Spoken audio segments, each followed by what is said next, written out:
আবার নামাজ পড়ে অপকর্মের সাথে জড়িত না, সমাজের ভিতরে সমবায়, মানুষের সেবা দেয়, সুদে টাকা লাগায়, আছে না? আপনি তারও খারাপ বলেন না, কারণ তে তো নামাজ পড়ে ভালো মানুষ।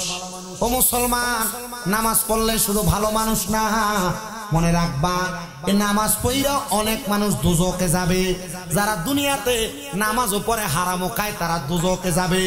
আবার আব্দুল ইবনে আব্বাস রাদিয়াল্লাহু তাআলা আনহু বলতেছেন, এক নাম্বার কোন মানুষ যদি নামাজ না পড়তে পড়তে আল্লাহ তাআলার দ্বীনের পথ থেকে দূরে সরে যায়, সে কুফরি করার অন্তরের ভিতরে কুফরির একটা শামিল অন্তরে জাগ্রত হয়।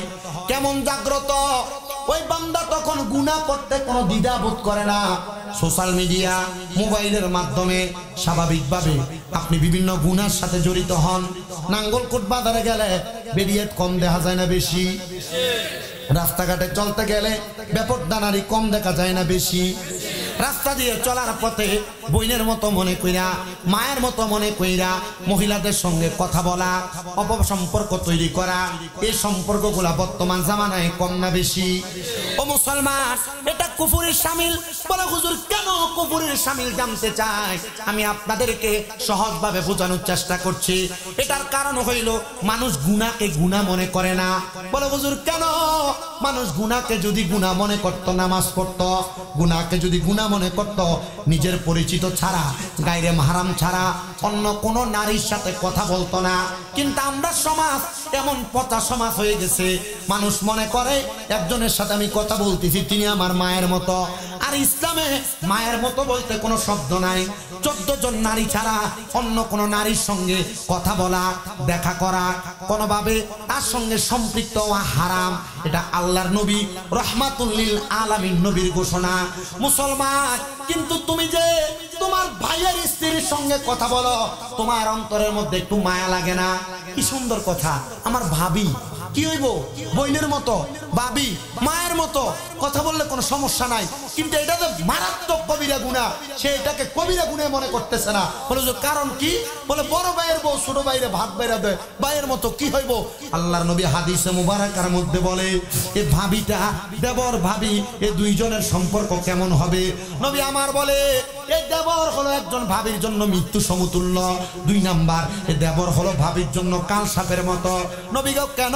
নবী আমার বলে, কাল সাপ কামড় দিলে যেমন একটা মানুষ মারা যায়, ঠিক তেমন মনে রাখবা মুসলমানেরা, তেমন মনে রাখবা মুসলমানেরা, একটা ভাবি দেবরের সামনে গেলে তার মৃত্যুর মতো অবস্থা হয়ে যায়, আমল বরবাদ হয়ে যায়। তো আপনি আপনার স্ত্রীকে অন্য পুরুষের সামনে, আপনার ভাইয়ের সামনে যাইতে দিবেন কিনা সিদ্ধান্ত আপনার। বলো হুজুর, ভাইয়ের সামনে দূরের কথা, আমরার বাড়িতে গায়ে হলুদ হইলে আমার বউ তো 14 বেটার লগে নাচে, এমনও হয় গান বাজনার মাধ্যমে একসাথে 10-15 জন নাচানাচি করে।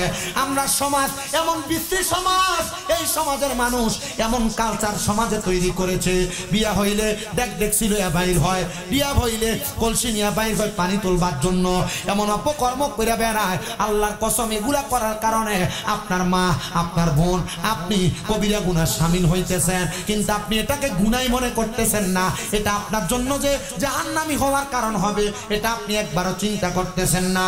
আল্লাহর নবী রহমতের নবীজির হাদিসে মুবারাকার মধ্যে দেখলাম হযরতে জাবির ইবনে সামুরা রাদিয়াল্লাহু তাআলা আনহু হাদিস বর্ণনা করে।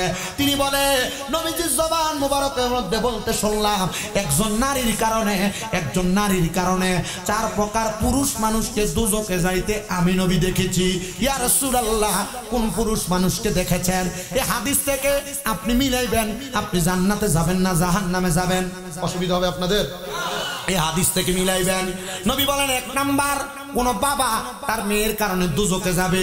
ইয়া রাসূলুল্লাহ, ও নবী, আমার আগে কিন্তু মেজলুল ইসলাম লতিফি হুজুর কিন্তু বলছিল একটা মেয়ে যার তার একটা জান্নাত, বলে নাই? আমি হুজুরের কথাটাকে সমর্থন করি। কেন? এটা নবীজির হাদিস, মারহাবা।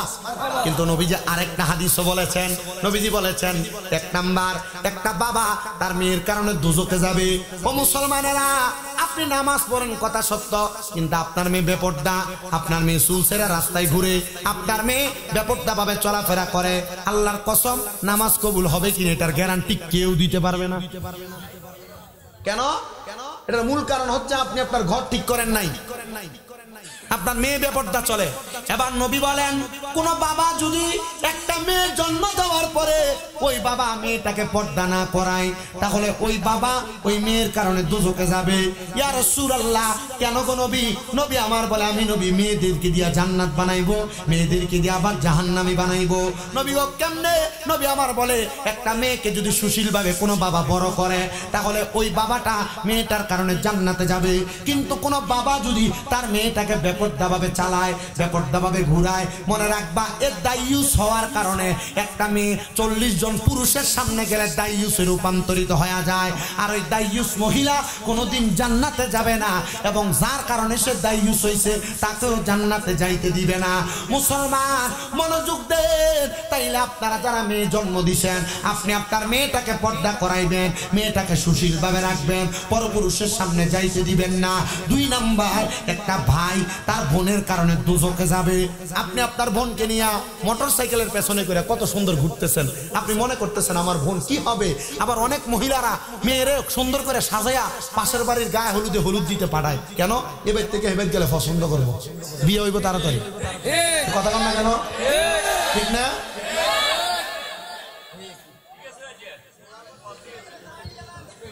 আপনারা কষ্ট হইতেছে? Biryani holder ready, biryani holder ready. যত তাড়াতাড়ি হইব তত তাড়াতাড়ি শেষ বাড়ির জন্য। আপনারা যে দাঁড়িয়ে রয়েছেন আমার কষ্ট লাগতেছে। মাহফিল কমিটির দরকার ছিল যখন দেখছেন বৃষ্টি হয় তখন মিনিমাম 500 চেয়ার আনুন, চেয়ার আইনা দিয়ে দিতেন, তারা চেয়ারে বইয়ে বইয়ে বসেন। কি কন? চলবো? আল্লাহ কবুল করুক, জোরে কোন আমিন। চলবে তো ইনশাল্লাহ। ওয়াজ এই হাদিস শরীফটা শেষ করে ছোট্ট একটা ওয়াকিয়া ঘটনা বইলা ওয়াজ শেষ করব। তবে একটু মুহাব্বতে আপনারা দুরূদ, একটু মুহাব্বতে দুরূদ শরীফ পড়েন। আল্লাহুম্মা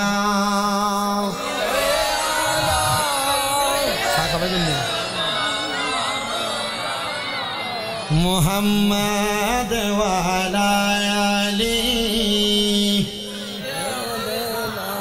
মাওলানা মুহাম্মাদ। আল্লাহুম্মা সাল্লি আলা সাইয়্যিদিনা মাওলানা মুহাম্মাদ ওয়া আলা আলি সাইয়্যিদিনা।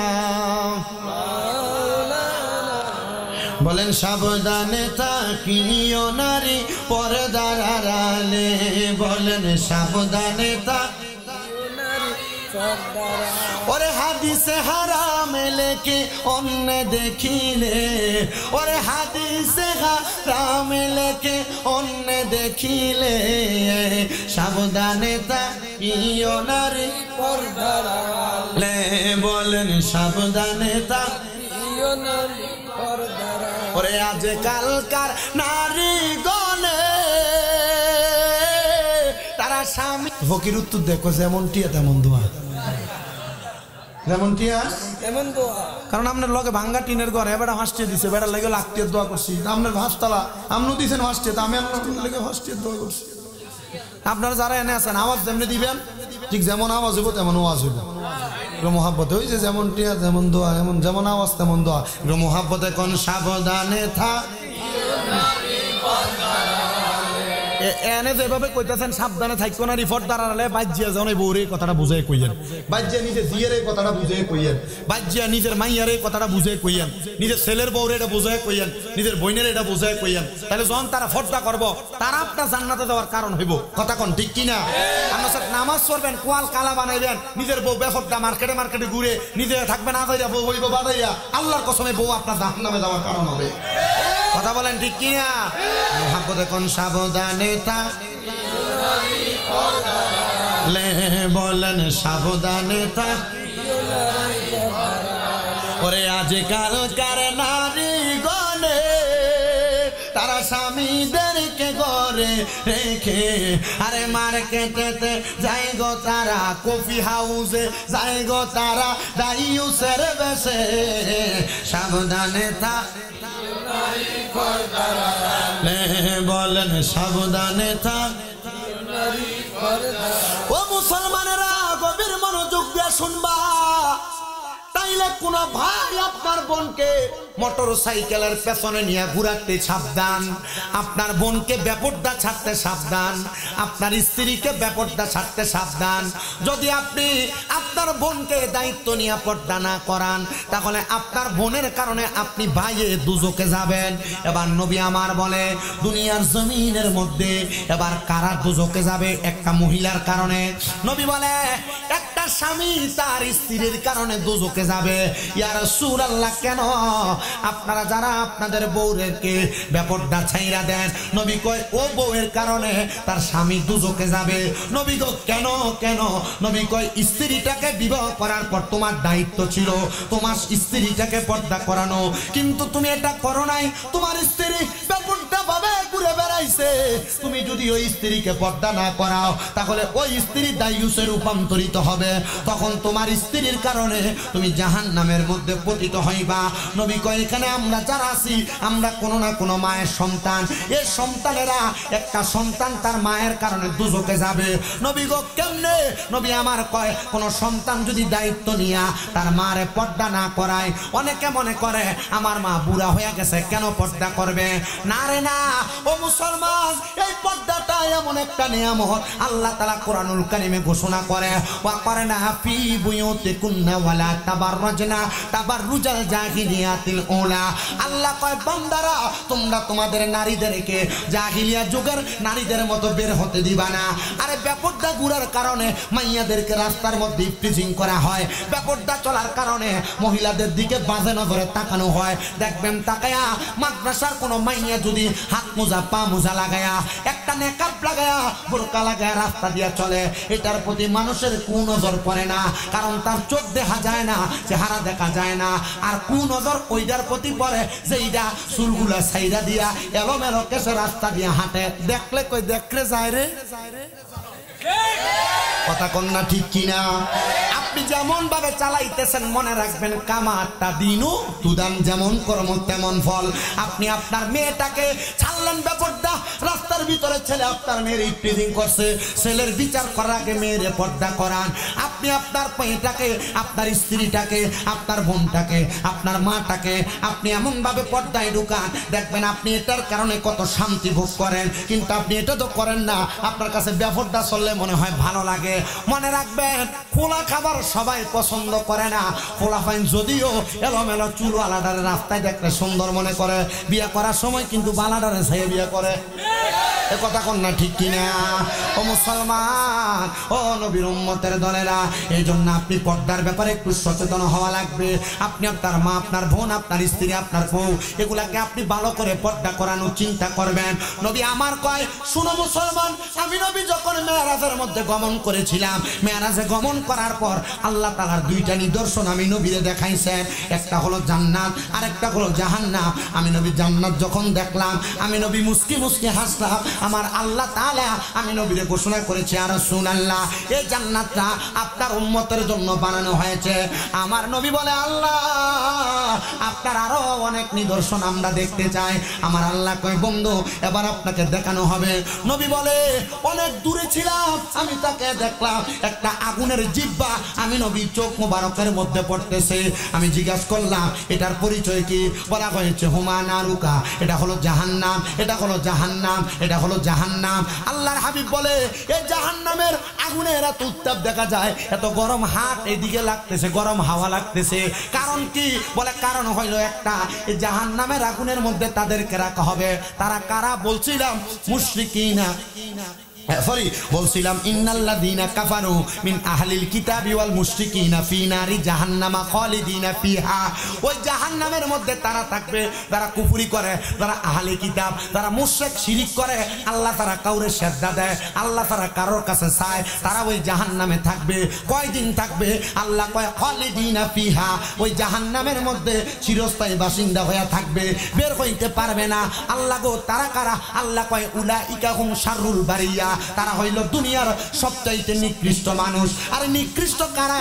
এদেরকে দেখলেই বোঝা যায়, এদের কর্ম দেখলে বোঝা যায় নিকৃষ্ট কারা, এদের চলা চরিত্র দেখলে বোঝা যায়। রাস্তায় বসেন, দোকানে বসেন, গীবত করেন, মানুষের বদনাম করেন, এটা আপনি নিকৃষ্ট কাজ করতেছেন। গালিগালাজ করতেছেন, নিকৃষ্ট কাজ করতেছেন। জমি দখল করতেছেন, নিকৃষ্ট কাজ করতেছেন। অন্যায় অত্যাচার করতেছেন, নিকৃষ্ট কাজ করতেছেন। মনে রাখবেন, নিকৃষ্ট কাজ যারা করে, অন্যায় অত্যাচার যারা করে, তারা কোনোদিন দুনিয়ার জমিনে থাকতে পারে না। যেমন ছিল না ফেরাউন, যেমন ছিল না এই দুনিয়ার জমিনে নমরুদ, এমন ভাবে আপনারাও থাকতে পারবেন না। এমন অত্যাচার অন্যায় যদি করেন, আমি আল্লাহর কাছে দোয়া করেছি, ও আল্লাহ, সরকার পতনের পরে বাংলাদেশের জমিনের মধ্যে বাংলাদেশের সংসদরা ভাঙ্গে গেছে। আল্লাহ, এই বাংলাদেশের সংসদে এমন কিছু ব্যক্তিরে নিয়ে আপনি বসে দেন, যেই ব্যক্তিগুলা আল্লাহর কোরআন দিয়া বাংলা সংসদরে পরিচালনা করব। আল্লাহর কোরআন দিয়া সংসদ পরিচালনা হইলে দুর্নীতি চলবে না, জুলুম চলবে না, অত্যাচার চলবে না। এবার আপনারা বলেন, আল্লাহর কোরআনের আইন দিয়া বাংলাদেশ পরিচালনা হোক, আমরা সবাই চাই কি চাই না? কারা কারা চাই হাত তুলে আল্লাহকে দেখায়। ওয়ালাইকুমসাল্লামের কাছে দুই একটা আবদার জানাইছি, ইয়া রাসূলুল্লাহ, আপনার রওজা মুবারকের মধ্যে আমি আসছি, আপনাকে সালাতু সালাম দিয়েছি। নবী গো, আমার মনের মধ্যে একটা আশা, আপনি নবীকে যেহেতু সালাম দিয়েছি, মরণের আগে একবার যেন আপনি নবীর দিদার আমি পাই। দুই নাম্বার, আমি আমার নবীজির রওজা মুবারকের সামনে দাঁড়ায় দাঁড়ায় বলছি, ইয়া রাসূলুল্লাহ, ও মায়ার নবী গো, আপনার অনেক পাগল উম্মতেরা বাংলাদেশের জমিনে আপনি নবীজির উপর দুরূদ শরীফ আদায় করে, আপনি নবীকে সালাতু সালাম জানাই। নবী গো, মরণের আগে তাদেরকে একবার হলো আপনি আপনার রওজা মুবারকের সামনে আইনেন। ও মুসলমান, কত মানুষ দেখছি মদিনা শরীফের সামনে দাঁড়ায় দাঁড়ায় চোখের পানিগুলা পালায়া পালায়া কান্দে। আমি এই দোয়াটা মক্কা শরীফের গিলাফের মধ্যে দইরা দইরা বলছি, আল্লাহ, আপনার বান্দারা আপনার কাবা ঘর দেখার জন্য বড় পাগল। মুসলমান, জানো, নাঙ্গলকোটের মসজিদে নামাজ পড়া একরকম, কিন্তু আল্লাহর কাবা ঘরের মধ্যে সামনে দাঁড়ায় দাঁড়ায় নামাজ পড়া আরেক রকম। কত শান্তি জানো, ওই কাবা ঘরের গিলাফটার দিকে তাকাইলে কলিজাটা ঠান্ডা হয়ে যায়। যেই কাবারের সামনে রাইকা নাঙ্গলকোটের মসজিদে দাঁড়ায় নামাজ পড়ো, ওই কাবা শরীফের সামনে যদি একবার যাইতে পারো, দেখবা তোমার কলিজা ঠান্ডা হবে। যারা একবার মক্কায় গেছে, যারা একবার মদিনায় গেছে, তাদের কাছে একবার জিজ্ঞাসা করবা মক্কা মদিনা যাওয়ার আবেগটা কত, দেখবা তুমি তোমার মক্কা মদিনা যাওয়ার অন্তরের আশাটা তুমি মনে মনে নিয়ত করবা। ও সম্পদওয়ালারা, ও টাকাওয়ালারা, আপনার জায়গা জমির অভাব নাই, মার্কেটে মার্কেটে দোকানের অভাব নাই, ক্ষেত পাথরে আপনার জায়গার অভাব নাই। আপনার স্ত্রী যারা আছে, পর্দার অন্তরালের মা বোনেরা, আপনার স্বর্ণে গয়নার অভাব নাই। এই টাকা দিয়ে কি করবা যদি মরার সময় নবী না পাও? এই সম্পদ দিয়ে কি করবা যদি মরার আগে একবার মক্কা মদিনা না দেখা মারা যাও? মুসলমান, যদি তোমার একটা সম্পত্তি থাকে, একটা কন্যা দিয়ে তাড়াতাড়ি বিক্রি করো। যদি জায়গা জমি থাকে, এক কন্যা দিয়ে একটু বিক্রি করো। ব্যাংক ব্যালেন্সের মধ্যে টাকা থাকলে ওই টাকা পয়সা থেকে তাড়াতাড়ি নিয়ত করো, যেন মরণের আগে একবার মক্কা মদিনা যাইতে পারো। দুনিয়াতে নামাজ পড়ো, কিন্তু আল্লাহর কাবা ঘরের সামনে গেলে দেখবা তুমি একজন আরেকজনের সঙ্গে কথা বলতেছো, কিন্তু তোমার চোখগুলা বায়া বায়া পানি পড়তেছে। কি কারণ জানো নি? ওই মক্কা শরীফের ঘরটা দেখলে মুসলমান আর আবেগটা ধরে রাখতে পারে না। আল্লাহর কাবা ঘরের দিকে তাকাইলে চোখের পানিগুলা বায়া বায়া পড়ে। আমার সঙ্গে একটা ছেলে ছিল, জাকারিয়া, কিশোরগঞ্জে বাড়ি। আমি দেখলাম সে আমার সাথে আল উমরা গেট দিয়া মক্কার দিকে ঢুকতেছে। আমি দেখলাম তার চোখগুলা দিয়া বায়া বায়া পানি পড়ে, মুস্কি মুস্কি মুখ দিয়া হাসতেছে। আমি জিগাইলাম, রে জাকারিয়া, মক্কার দিকে ঢুকতেছস, মুখ দিয়া হাসতেছস, আবার কত বলতেছস, তোর চোখ দিয়া দি বায়া বায়া পানি পড়ে? ডাক দিয়া কই, হুজুর, আমার আব্বা আম্মা বড় কষ্ট করে আমার সৌদি আরবে পাঠাইছে, কিন্তু আমার মনের ভিতরে একটা কষ্ট। আমার আব্বা যখন আমার এয়ারপোর্টে নামাইয়া দিয়া চলে আসে, আমার আব্বা বলছিল, পুত্রে যেহেতু সৌদি আরব যাইতাছ, ইনকাম করবা, আমরা মা বাপরে খাওয়াইবা, আমরা মা বাপে আশা করি না। আমরা মা বাপ তোর কাছে একটা আবদার করলাম, আমরা যদি মইরা যাই, মরণের আগে তুই টাকাগুলা ইনকাম করবি, ওই টাকাগুলা দিয়ে আমরা একবার মক্কা মদিনা নিয়ে হজ করাইস। হুজুর, আমি বিদেশ আসার 3 মাস পরে আমার আব্বা গান মারা গেছে। বিদেশ আসার মাত্র 7 মাসের মাথায় আমার আম্মা মারা গেছে।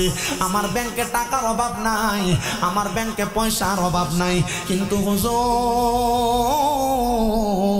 আমি আমার আব্বা আম্মারে মক্কা মদিনা দেখাইতে পারি নাই। ও মুসলমান, টাকা পয়সা থাকবে কিন্তু বয়স নাই, মক্কা মদিনা যাইতে পারো না।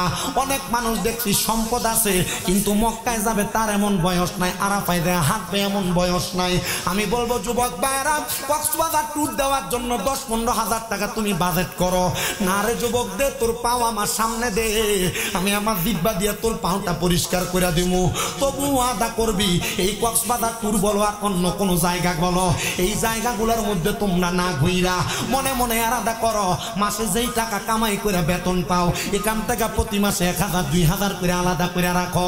শুধু নিয়ত করবা কক্সবাজার যাওয়ার চাইতে মক্কা মদিনা যে একবার উমরা হজটা করে আসবা।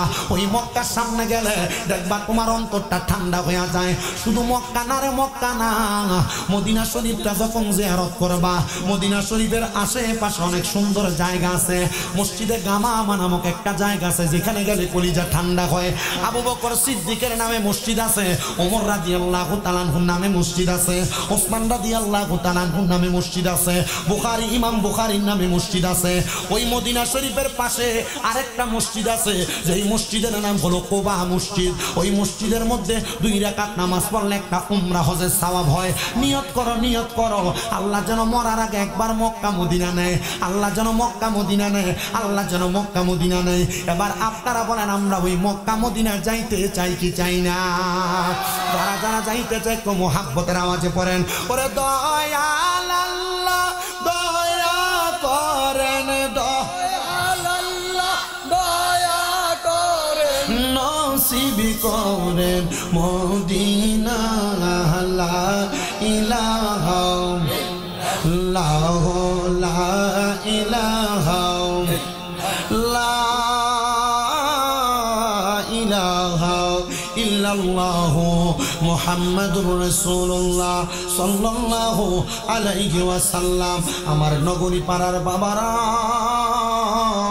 ও যুবক বন্ধুরা, আজকের মাহফিলের মধ্যে মাহফিল কমিটি সুন্দর তাবারুকের ইন্তজাম করেছে। যদি আমি প্রশ্ন করি আপনারা কি মাহফিলে তো কষ্ট করে তাবারুকের জন্য বসছেন? আমার অনেক বয়স্ক বাবারা যুবক ভাইরা আছেন, সবাই বলবে হুজুর না আমরা এই জন্য বসি নাই। কেন বসছেন গো? বয়স্ক বাবারা বলবে হুজুর আমাদের জীবনে অনেক গুনাহ, আমার গুনাহ যদি আমার সন্তান দেখতো আমার বাপ কইয়া ডাকতো না। যুবক ভাইরা যারা আপনারা মাহফিলে দাঁড়াইছেন আপনারা মনোযোগ দিয়া শোনেন, আপনার জীবনের গুনাহ যদি আপনার মা দেখতো আপনার সন্তান বলে পরিচয় দিত না। আর সবার গুনার কথা বাদ দিলাম রে যুবক ভাইরা, মুরব্বী বাবারা, আমি শামীম দাদার গুনাহ যদি আপনারা দেখতেন আমার এই নগরী পাড়া এলাকায় দাওয়াত দিয়ে আনতেন না। আল্লাহ তুমি আমার গুনাহগুলা গোপন করে রাখছো, আল্লাহ তোমার দরবারে লাখ লাখ শুকরিয়া জানাই। ওই আল্লাহ আপনার গুনাহ আমার গুনাহগুলা গোপন করে রাখছে। একটা বার চিন্তা করেন, এই এলাকার মধ্যে কোনো মানুষ যদি চুরি করে ধরা খায়, রাস্তা দিয়া যাওয়ার সময় মানুষ তারে চোর করে ডাকবেনি? আমার ভাইরা বাবারা, কোন মানুষ যদি চুরি করে রাস্তা দিয়া যাওয়ার সময় মানুষ তারে ভালো মানুষ কয় না, চুরি বইলা ডাকে। কথা কন না ঠিক কিনা? আল্লাহ গো, আমি জীবনে এত গুনাহ করলাম, আমি মিথ্যা কথা বলার কারণে। কই তুমি তো আমার কপালে লেখা দাও না আমি মিথ্যাবাদী। যদি লেখা দিতে মানুষ আমার মিথ্যুক বইলা ডাকতো। আমি যে নামাজ পড়ি না, কই তুমি যে আমার কপালে লেখা দাও না আমি বেনামাজি, মানুষ আমার বেনামাজি কইয়া ডাকতো। ও আল্লাহ গো, আপনার দরবারে লাখ লাখ ফরিয়াদ, আমার গুনার খবর মানুষ জানে না, আপনি আমার গুনাহগুলা গোপন করে রাখছেন। আল্লাহ কয় বান্দা গুনাহ করতে করতে পেরেশান, লা তাকুনা তুমি রাহমাতিল্লাহ, আমি আল্লাহর রহমত থেকে তোমরা নিরাশ হও না। ইন্নাল্লাহা, নিশ্চয়ই আমি আল্লাহ, ইয়াগফিরুয যুনুবা জামিআ, ক্ষমাশীল, শুধু ক্ষমাশীল না সকল প্রকার গুনাহগুলা ক্ষমা করে দেয়। ইন্নাহু হুয়াল গফুরুর রহিম, নিশ্চয়ই তিনি আল্লাহ যিনি ক্ষমাশীল এবং দয়াময়। ও মুসলমান, আল্লাহ তাআলার বান্দা হইয়া জীবনে অনেক গুনাহ তো আমরা করলাম, লুকিয়ে লুকিয়ে গুনাহ করছি, গোপনে গোপনে গুনাহ করছি। মা জানে না সন্তানের গুনার খবর, বাপের গুনার খবর সন্তান জানে না।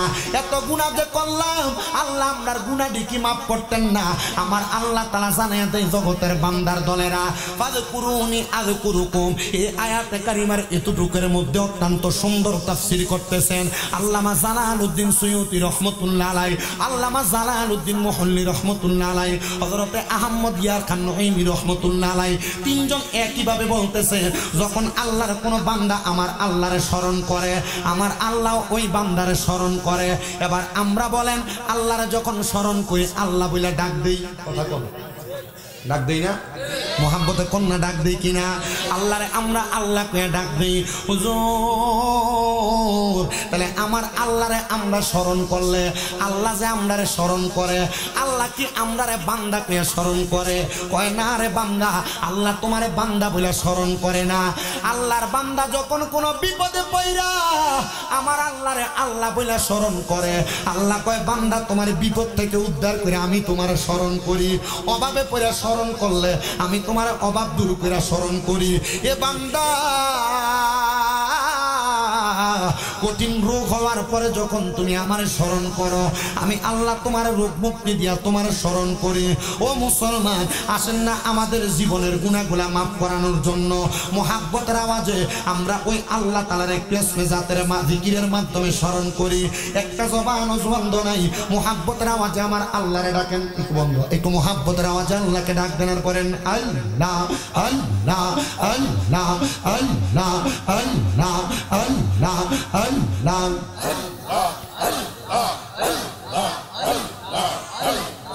আল্লাহ আল্লাহ আল্লাহ আল্লাহ দমে দমে জফর নাম আল্লাহ আল্লাহ দমে দমে মারহাবা আল্লাহ আল্লাহ দমের উপর বাড়িঘর দম চাপিলে সবই পর দমে দমে তালাশ করো কে আছে আপন মারহাবা আল্লাহ আল্লাহ জবান খুলে আল্লাহকে স্মরণ নাই।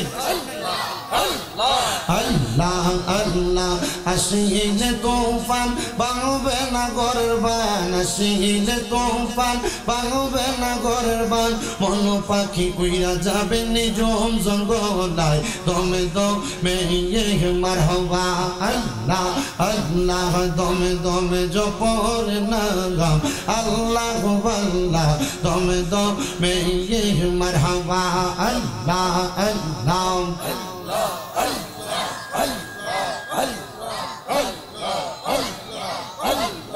আল্লাহ আল্লাহ আল্লাহ আল্লাহ নবী ছাড়া আপন কে গহনা হাই রে মুমিন ভাই, নবী ছাড়া আপন কে গহনা গাই মারহাবা আল্লাহ আল্লাহ নবী ছাড়া আপন কে গহনা হাই রে মুমিন ভাই, নবী ছাড়া আপন কে নাই মারহাবা আল্লাহ আল্লাহ অন্ধকারই কবরে যখন আমায় রাখিবে নবীর কোলে নবী যে নিবে মারহাবা থাকিলে তো মার ইমান পাইবানো বীর দিদার নাই কোনো আর চিন্তা ভাবনা হায় রে মুমিন ভাই, নবী ছাড়া আপন কেহ নাই মারহাবা নবী ছাড়া আপন কেহ নাই হায় রে মুমিন ভাই, নবী ছাড়া আপন কেহ নাই মারহাবা রব্বি হাবলি উম্মতি কান্দেন দয়াল নবীজি এখন তো কান্দেন মদিনায় মারহাবা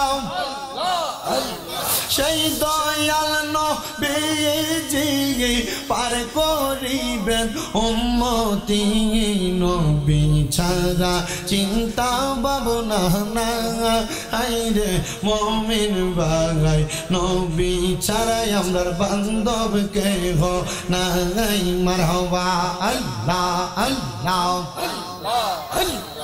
আল্লাহ লা ইলাহা ইল্লাল্লাহ মুহাম্মাদুর রাসূলুল্লাহ সাল্লাল্লাহু আলাইহি ওয়াসাল্লাম। একটা জবান বন্ধ নাই, মুহাব্বতের আওয়াজে উচ্চ কণ্ঠে পড়েন আলহামদুলিল্লাহ। আমার নাঙ্গলকোট নগরী পাড়া এলাকার ভাই বাবারা, বন্ধুরা, ও যুবক ভাইয়েরা, এবার একটু মনোযোগ দিয়ে আমার আলোচনার ধারাবাহিকতা বোঝার চেষ্টা করেন। আমি আমার খুতবার প্রারম্ভিকার মধ্যে আল্লাহ তাআলার কালামে হাকিম থেকে ছোট্ট একখানা আয়াতের অংশ বিশেষ তেলাওয়াত করেছি। আল্লাহ তাআলা কোরআনুল কারীমের মধ্যে ঘোষণা করে, ইয়া আইয়ুহাল্লাযীনা আমানুত্তাকুল্লাহা ওয়াল তানজুরু নাফসুম মা কদ্দামাত লিগাদিন ওয়াত্তাকুল্লাহা ইন্নাল্লাহা খাবীরুম বিমা তা'মালুন। জবান বন্ধ নাই, মুহাব্বতের আওয়াজে পড়েন না আল্লাহু আকবার। আমার আল্লাহ তাআলা ডাক দিয়া কয়, বান্দা, ইয়া আইয়ুহাল্লাযীনা আমানু, ওহে যারা ঈমানদার, ইত্তাকুল্লাহ, তোমরা আল্লাহকে ভয় করো। এই আয়াতে কারিমার মাত্র ইত্তাকুল্লাহ শব্দটা থেকে আমি আমার বয়ানের ধারাবাহিকতা টানতেছি। আল্লাহ বলে, বান্দা যারা মুমিন আছো, তোমরা আমি আল্লাহ তাআলারে ভয় করো। ও আল্লাহ, কেমনে ভয় করব? আল্লাহ তাআলা কয়, বান্দা আমার ইবাদতের মাধ্যমে। ও আল্লাহ, কেমনে ভয় করব? আল্লাহ কয়, বান্দা আমি আল্লাহ তাআলার সিজদার মাধ্যমে। ও আল্লাহ, কেমনে ভয় করব? কয় হালাল খাবারের মাধ্যমে। ও আল্লাহ, কেমনে ভয় করব? আল্লাহ কয়, বান্দা সঠিক পথে ইহদিনাস সিরাতাল মুস্তাকিমে চলার মাধ্যমে। এবার আপনারা বলেন, বান্দারা যারা মুমিন দাবি করে, যারা আল্লাহকে ভয় করে, তারা নামাজ পড়ে কি পড়ে না? তারা রোজা রাখে কি রাখে না? আবার এমনও মানুষ আছে নামাজও পড়ে, রোজা রাখে, সুদও খায়। নাই নগরী ফারা? এমন নাই বাবা। ও মুসলমান, এই ইত্তাকুল্লাহ দ্বারা আল্লাহ তাআলা কোন বান্দাদেরকে বুঝাইলেন?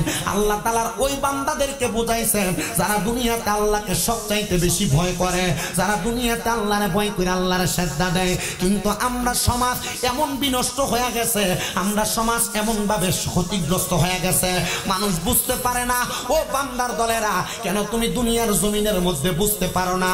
আল্লাহ কয়, বান্দা ওয়াল তানজুরু, তোমাদের প্রত্যেকের তাকানো উচিত, নাফসুম মা কদ্দামাত লিগাদ, তোমাদের পূর্ববর্তীদের দিকে, যে তোমরা পূর্বের জন্য কি প্রেরণ করেছো, তোমরা সামনের জন্য কি প্রেরণ করেছো।